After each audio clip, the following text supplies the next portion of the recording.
I am a self-proclaimed ice queen. What is an ice queen, you might ask? It is someone who is cold and smooth like ice, doesn't care about the emotions of it all, operates on pure logic.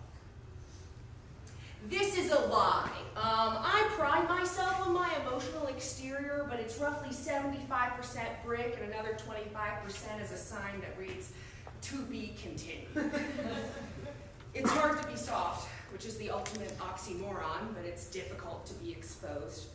Because with exposure comes, say it with me now, the potential to be hurt. Yes, thank you. I'm glad we're on the same page with that one. Because who doesn't love walking around this earth with pounds of baggage full of hurt, disappointment, unrequited love, and everything in between? If you don't think you have baggage, you're a weirdo. That's your baggage. It may be invisible to you, but trust me, we all see it. When I think of who's hurt me the most, I know, I got up here and you took one look at me and thought, God, man, who hurt you? Can I get a guess? Just kidding. There's no need to guess. You can tell by my crippling intimacy issues that it is my father. This particular piece of baggage is 25 pounds overweight and has 2 broken wheels. So it's not even rolling, per se, as much as it is scraping across the ground at a dangerously slow pace. My father is the thing that's hurt me the most, and this is coming from a cancer survivor. What I'm saying is that the man is worse than chemo, and chemo makes the concept of hell seem doable. My father is 45 and he is big. He is what they mean when somebody describes someone as a big guy. He is 6'5" and he is thick. I've once seen this man cook and eat an entire carton of eggs in one sitting. Did he offer me any? No, but that's his size. He is meticulous and neurotic. He numbers each of his socks. By this I mean he gets a Sharpie marker and numbers each sock. Like this sock and its mate are one. They will only ever be folded together.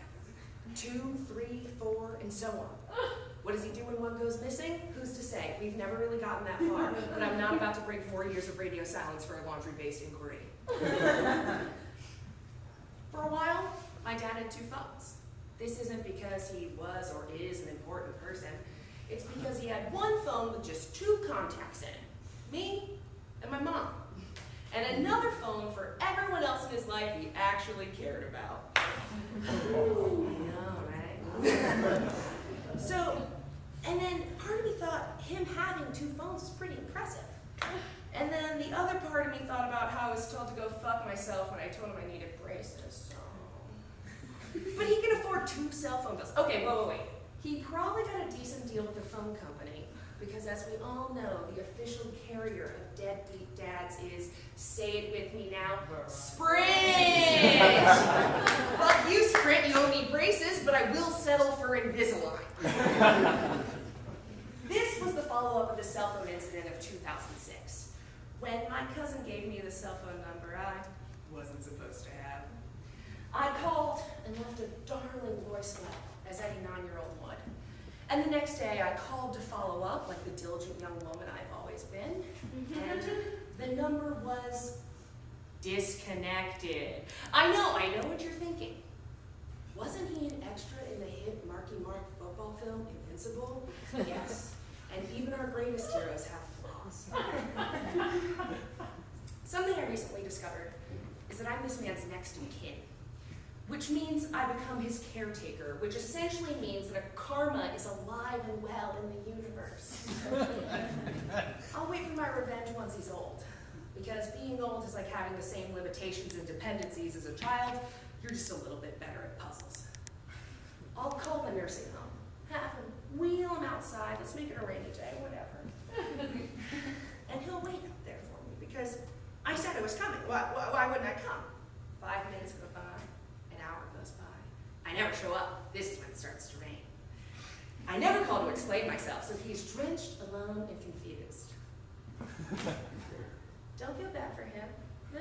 Feel bad for me. This happened to me. This is purely hypothetical for him, though it will happen one day.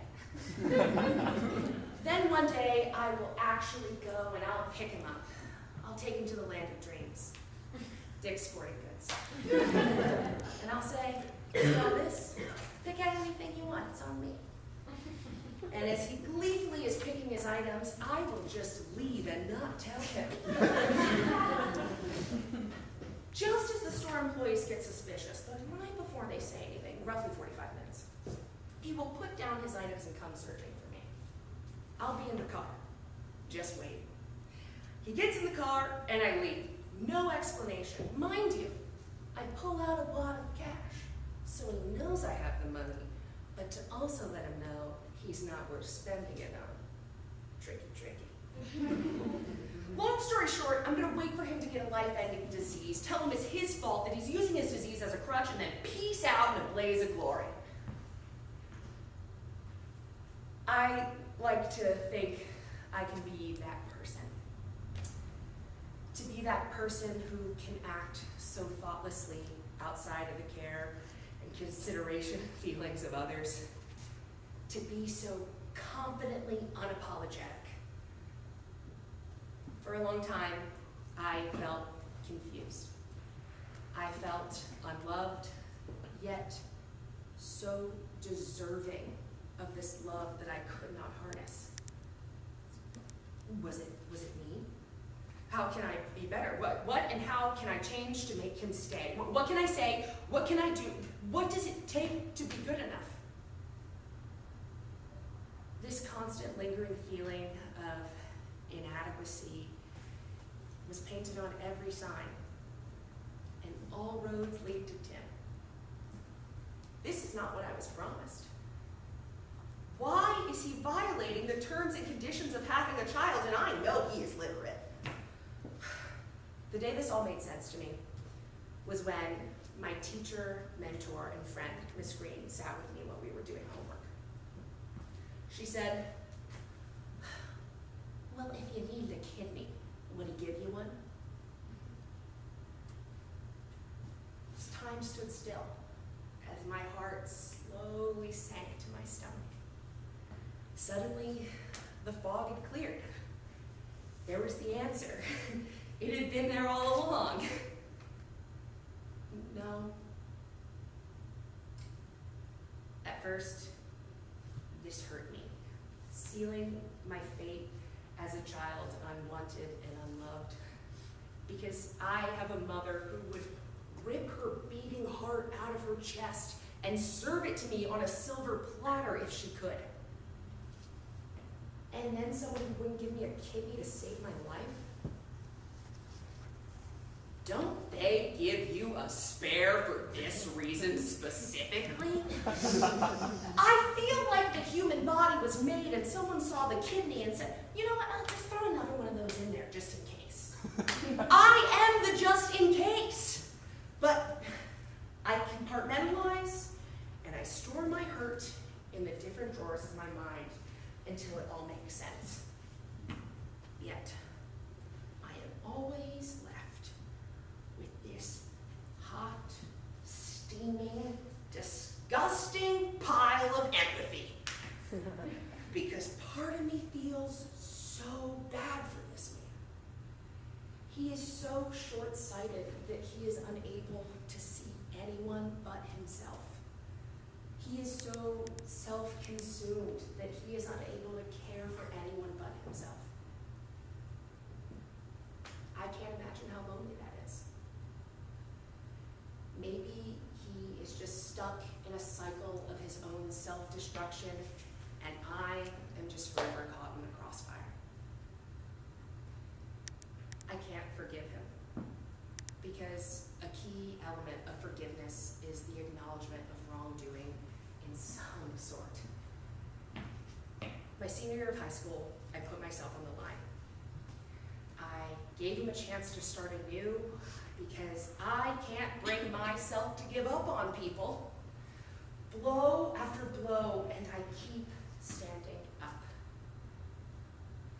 invite him to dinner. I warned the waiter of my grotesque tears, and I served him my hurt with a side of garlic bread.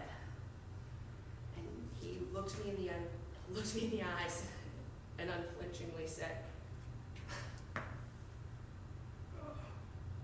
"No, I don't have anything to apologize for. This sounds like a you problem."